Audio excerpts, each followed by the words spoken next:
Hi hello friends, എല്ലാ കൂട്ടുകാർക്കും ടീച്ചറമ്മ സീരിയലിലെ തിങ്കളാഴ്ചത്തെ നല്ലൊരു ഒറിജിനൽ പ്രൊമോ റിവ്യൂയിലേക്ക് തന്നെ സ്വാഗതം കേട്ടോ. ചാനൽ ആദ്യമായിട്ടാണ് കാണുന്നുണ്ടെങ്കിൽ ഒന്ന് സബ്സ്ക്രൈബ് ചെയ്ത് ലൈക്ക് ചെയ്ത് സപ്പോർട്ട് ചെയ്യണേ. അങ്ങനെ വീണ എല്ലാവരെയും എതിർത്തുകൊണ്ട് സന്തോഷിനെ കാണാൻ വേണ്ടി വീണ്ടും പോയിരിക്കാട്ടോ. കാരണം സന്തോഷ് വീണ്ടും ജോലിക്ക് കയറുവാണ്. പക്ഷെ സന്തോഷിന് അതിന്റെ സന്തോഷങ്ങളോ കാര്യങ്ങളോ ഒന്നുമില്ല.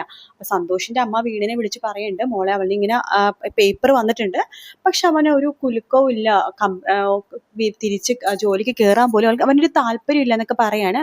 അപ്പൊ അച്ഛൻ പറയണ്ട്, മോളെ നീ ഒന്ന് വന്ന് സംസാരിക്കുകയാണെങ്കിൽ അവന്റെ മനസ്സ് മാറുമെന്ന് പറയുമ്പോൾ ശരി ഞാൻ ഇപ്പൊ തന്നെ വരാന്ന് പറഞ്ഞിട്ട് വീണ അവിടെ നിന്ന് ഇറങ്ങാണ്. അപ്പോൾ കനിയും അതുപോലെ തന്നെ നമ്മുടെ ടീച്ചറും പറയുന്നുണ്ട്, മോളെ വേണ്ട നീ അവിടെ പോകണ്ടെന്ന് പറയുമ്പോൾ സന്തോഷേട്ടന്റെ പഴയ അവസ്ഥയിൽ വീണ്ടും ആകുമെന്നൊരു ടെൻഷൻ എന്ന് പറയുമ്പോൾ കനി പറയുന്നുണ്ട്, എടി നീ എന്തിനാ ടെൻഷൻ ആവണത്, അങ്ങനെ പഴയ അവസ്ഥയിൽ ആവണമെങ്കിൽ ആവട്ടെ, അതിന് നീ എന്തിനാ വീണെ രണ്ട് വഞ്ചിയിലും കാലെടുത്ത് വെക്കണ ഈ സ്വഭാവം നല്ലതല്ല കേട്ടോ എന്ന് പറയാണ്. പക്ഷെ അതൊന്നും തന്നെ വീണ കേൾക്കുന്നില്ല. വീണ അടുത്ത് പറയണ്ട, എത്രയൊക്കെ പറഞ്ഞാലും ഇവൾക്ക് മനസ്സിലാവില്ല.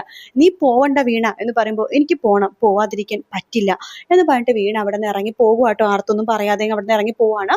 എന്നിട്ട് നമ്മുടെ സന്തോഷിന്റെ വീടെത്താണ്. സന്തോഷിന്റെ വീട്ടിലേക്ക് കയറി വീണ അവിടെ ഇരിക്കുമ്പോഴേക്കും പോറ്റിയമ്മാവൻ ഇരിപ്പുണ്ട്. പോറ്റിയമ്മാവനോട് ചോദിക്കുന്നുണ്ട്, പോറ്റിയമ്മാവന്റെ സുഖമല്ലേ?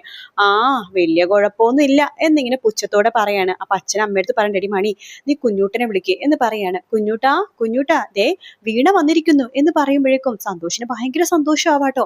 അപ്പൊ ആ ഒരു ഭാഗത്തോടെ നമ്മുടെ ഇന്നത്തെ എപ്പിസോഡ് തീർന്നത്. അപ്പൊ ഇനി കാണിക്കാൻ പോണത് സന്തോഷം ഭയങ്കര സന്തോഷത്തിൽ ഇറങ്ങി വരാണ്.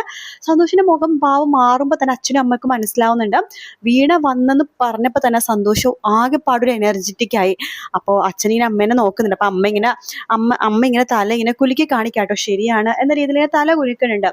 അങ്ങനെ സന്തോഷിനോട് വീണ ചോദിക്കേണ്ടത്, സന്തോഷേട്ടാ വീണ്ടും കമ്പനി കയറാനുള്ള പേപ്പർ വന്നല്ലേ, പിന്നെ സന്തോഷേട്ടനൊരു സന്തോഷമില്ലാത്തത്, സന്തോഷേട്ടൻ എന്നെ വിളിച്ചു പറഞ്ഞില്ലല്ലോ. ഓ, എനിക്ക് അതിലൊന്നും താല്പര്യമില്ല, ഞാനിതിനിപ്പോൾ അതിലൊക്കെ കയറണത്. ജീവിതം വഴിമുട്ടിപ്പോയി, ജീവിതമേ പോയി, ഇനി എന്തിനാ ജോലിയും കാര്യങ്ങളും.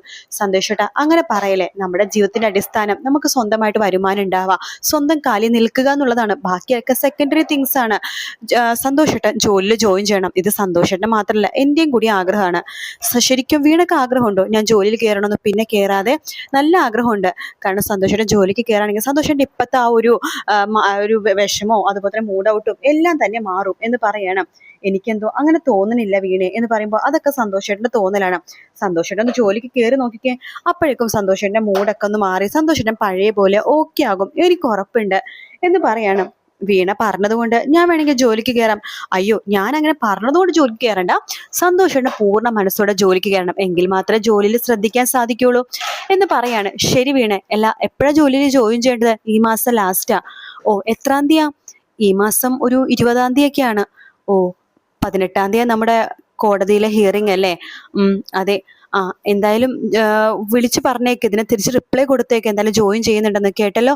അത് ഞാൻ തന്നെ റിപ്ലൈ കൊടുക്കണോ? വേണ്ട വീണ, ഞാൻ ചെയ്തോളാം. സത്യമായിട്ട് ചെയ്യുമല്ലോ അല്ലേ? ചെയ്യും എന്ന് പറയാണ്.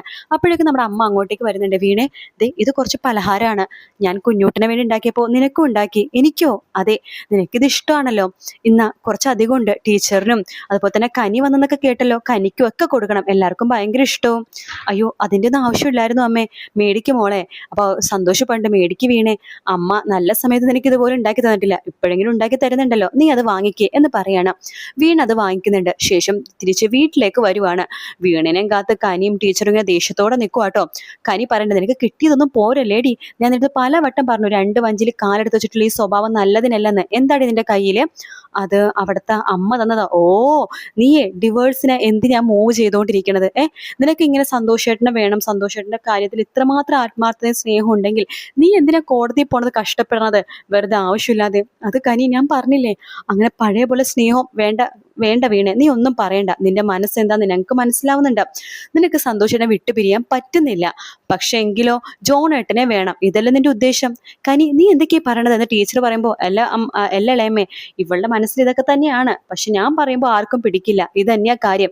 ഇവളുടെ ഈ സ്വഭാവം എനിക്ക് ഇഷ്ടപ്പെടുന്നില്ല ഇളയമ്മേ, ഇവൾ ഇങ്ങനെയാണ് ഇവളുടെ പോക്കുന്നുണ്ടെങ്കിൽ ഞാൻ ഇവളുടെ കാര്യത്തിൽ ഒന്നിലും ഇടപെടില്ല എന്ന് പറഞ്ഞിട്ട് കനി പിണങ്ങി പോകാട്ടോ. ടീച്ചർ പറയുന്നുണ്ട് നമ്മുടെ വീണെടുത്ത്, മോളെ ഇത് കുറച്ച് കൂടിപ്പോയിട്ടോ, ഇത്രയൊന്നും നിന്റെ കയ്യിൽ നിന്ന് ഞാനും പ്രതീക്ഷിച്ചില്ല, ഇത്ര ഇത്രയൊന്നും വേണ്ടായിരുന്നു മോളെ, ഞാൻ പറഞ്ഞതല്ലേ നീ അങ്ങോട്ടേക്ക് പോകരുതെന്ന്. അമ്മ എങ്ങനെയാ അമ്മ പോവാതിരിക്കാൻ പറ്റുന്നത്? അത്രമാത്രം സന്തോഷേട്ടന് വല്ലാത്തൊരു അവസ്ഥയാണ്. അമ്മക്കത് പറഞ്ഞാൽ മനസ്സിലാവില്ല, എനിക്ക് മനസ്സിലാകും. അതുകൊണ്ടാ പറ അങ്ങോട്ട് പോവണ്ട. അവനിപ്പോ ഓക്കെ ആയി വരുന്നുണ്ടല്ലോ, അത് ഓക്കെ ആയിക്കോളും. ഇപ്പൊ നിന്റെ സാമീപ്യം കിട്ടിയിട്ട് ഓക്കെ ആവുമ്പോൾ അവനത് കിട്ടില്ലെങ്കിൽ വീണ്ടും ഭ്രാന്ത് പിടിക്കും എന്നൊക്കെ പറയാണ്. അതൊന്നും തന്നെ വീണ കേൾക്കുന്നില്ല. പിന്നീട് സന്തോഷ് ജോണിനെ വിളിക്കുന്നുണ്ട്. എന്നിട്ട് മുമ്പ് നടന്ന കാര്യങ്ങളൊന്നും തനിക്ക് അറിവില്ലാത്തതുകൊണ്ട് സംഭവിച്ചതാണ്, തൻ്റെ ആ ഒരു മൈൻഡ് സെറ്റിൽ ആ ഒരു അസുഖത്തിന്റെ ഭാഗമായിട്ട് ചെയ്തു പോയതാണ്, ക്ഷമിക്കണം എന്നൊക്കെ പറയാണ്. ജോണിനും സന്തോഷിന്റെ വർത്താനം കേൾക്കുമ്പോൾ വിഷമമൊക്കെ തോന്നുന്നു കേട്ടോ. അപ്പോൾ ഈ ഒരു ഭാഗം മാത്രമേ പ്രൊമോയിൽ കാണിച്ചിട്ടുള്ളൂ.